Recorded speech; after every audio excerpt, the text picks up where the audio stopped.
The Epic Games Store released in December of last year, and it's already managed to attract a lot of attention from game developers and the gaming public. The Epic Games Store is a digital distribution platform for games on PC, similar to Valve's Steam, and it's in fact overtly meant to be a competitor to Steam, if Epic's barbs fired at Valve's Steam platform are any indication. Ubisoft announced in January that The Division 2 is going to be sold on the Epic Games Store and their own Uplay store, and it'll forego Steam entirely. Deep Silver's Metro Exodus will be an exclusive to Epic's platform for a year after its recent February 15, 2019 release, and while pre-orders were available on Steam previously, sales through Steam were later discontinued. Thankfully, game updates and DLC will still be made available to those who already made their purchase of the game through the platform. Steam has been a pioneering platform for a long time, and the introduction of the early access distribution model was a significant contributor to their current standing as a leading distribution platform, particularly with regards to indie games looking for funding. This, in addition to being a platform of distribution that supports development as a more open work in progress compared to the conventional closed games development model, all while allowing communities to take part. That being said, Valve also takes 30% of all game revenue earned on its sales platform, leaving developers with 70%. On the other hand, Epic has made it a point to leave developers with 88% of revenue earned through sales on the game store. This difference in revenue sharing ideas, as you can expect, is a policy that is noted with developers. A GDC poll released this past January, the responses of which were collected between November 27th and December 19th of this past year, shows sour sentiment with Valve's revenue sharing policies among surveyed developers. 47% of developers surveyed used Steam as a distribution platform, but 32% of those surveyed thought that Steam didn't do enough to justify its share of the profits, and 27% say that Steam probably doesn't do enough. During the time that this survey was being conducted, and after the Epic Games Store had already been announced, Valve announced new revenue sharing plans, lowering the 30% to 25% of revenue collected through Steam when games reach sales of $10 million, and then 20% when games reach over $50 million. With DLC and other in-game purchases included in total sales revenue. This policy is effective for all games as of October 1st, 2018, but it should be clear that this is a bonus that is much more relevant to bigger name titles, and indie developers will rightfully think that bigger games are entitled to more profit, and thereby more incentivized by Steam. This tiering of revenue sharing thereby disincentivizes smaller developers looking for a distribution platform. The Epic Games Store also has an interesting policy on curation.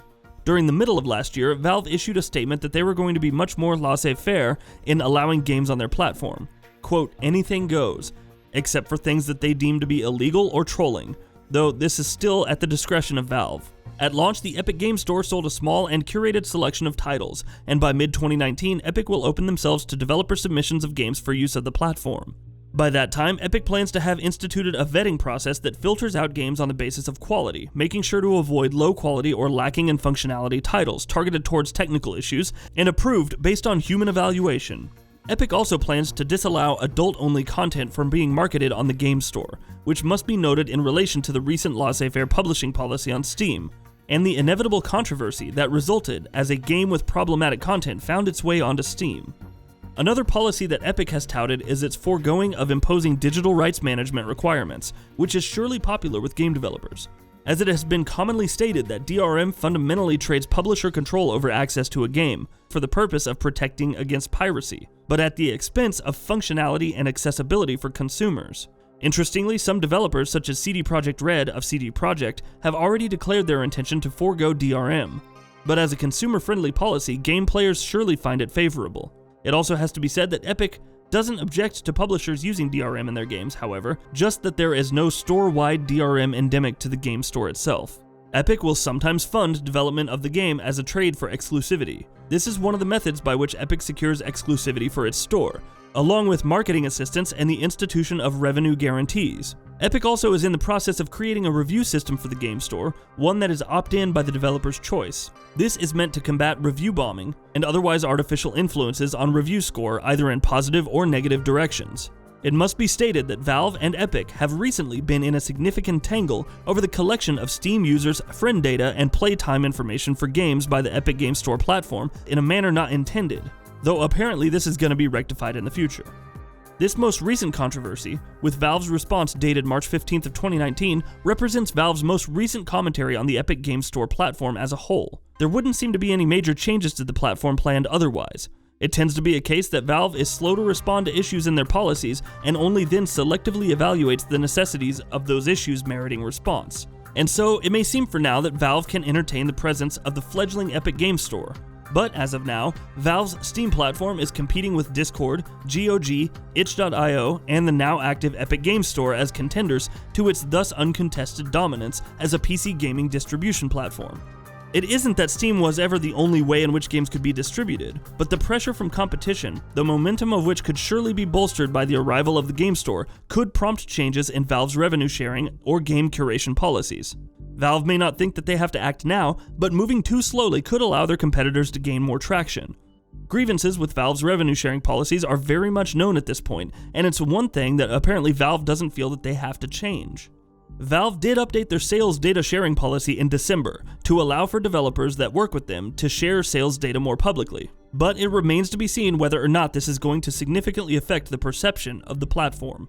All in all, the Epic Games Store, even in such young stages, has traits that are attractive to developers, prompting some games to no longer be available on Steam itself, or to have timed exclusivity on the Epic Games Store, as is the case with Metro Exodus. And there's no reason to assume that it's going to lose steam at any time in the immediate future. For consumers, at the moment, the Epic Games Store has much less to offer in terms of games, but we shall see what the platform looks like in terms of library, as Epic becomes more open to submissions later this year.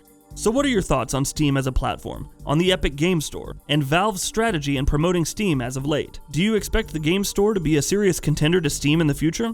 Be sure to let us know in the comments section.